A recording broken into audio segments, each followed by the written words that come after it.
So if you're wondering what the difference is between the new Redmi Pad SE tablet and the regular Redmi Pad, today in this video we're going to compare as much as possible to find out.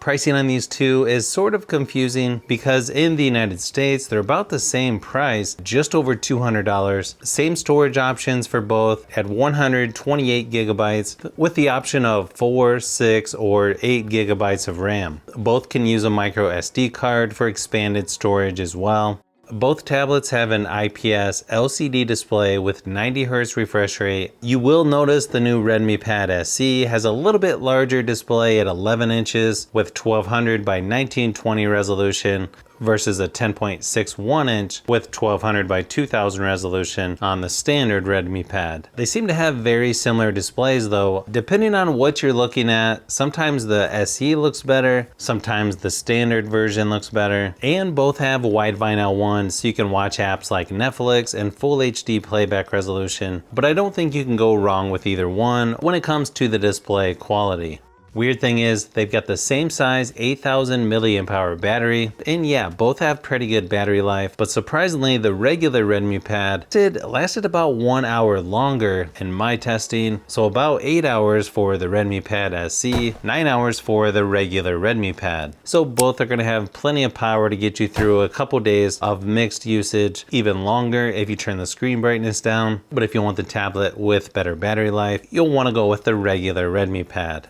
Now, software-wise, not a huge surprise, but these two are gonna feel almost identical. You've got the Google Discover newsfeed left of the home screen, Control Center up in the corner, which looks very similar to an iPad. Both tablets are currently on Android 13, MIUI 14, so overall when using these, yeah, they're gonna feel very similar. So you can't really go wrong with either one when it comes to the software. There are a few things on here a little bit different than what you normally see on Android tablets, but personally, I kind of like what they're doing. Sort of a mix between Android tablets and an iPad. Performance-wise, you've got the Snapdragon 680 in the Redmi Pad SE versus a MediaTek Helio G99 processor in the regular Redmi Pad. You probably already know this, but the regular version is going to be more powerful, load things a little faster. You can do multitasking a little better or smoother versus the SE version. And as you can see here by the Geekbench scores, it's a pretty easy win for the regular Redmi Pad.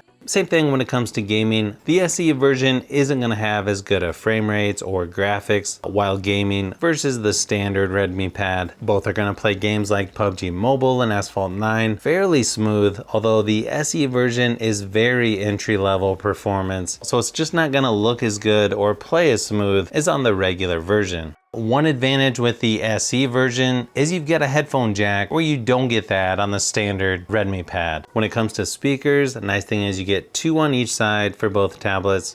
And yeah, they sound really nice in person. Not sure if it's the same setup, but yeah, very close between the two. Here's a quick sample of each just to give you an idea of how they sound.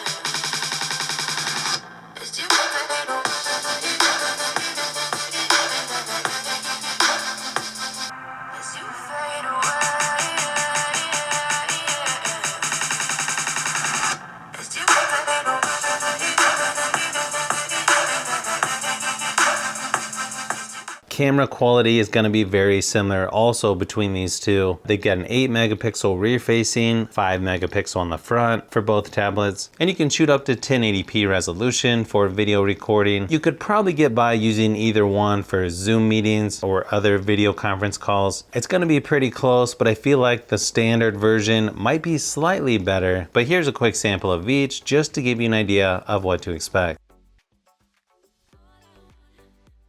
So as you can see, pretty similar tablets in a lot of ways, but with the cost being so similar, I feel like it's a little confusing, and I feel like it's pretty obvious which one I would go with if I was deciding between these two. But if you like tablets, phones, and other tech, I've got a lot more videos I'm working on, so you'll want to look out for those upcoming videos.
So if you've made it this far into the video, you may want to say thanks by subscribing, and don't forget to give a thumbs up if this video was helpful. This is Brian from FishBee Productions. Thanks for watching, and I'll see you on the next one.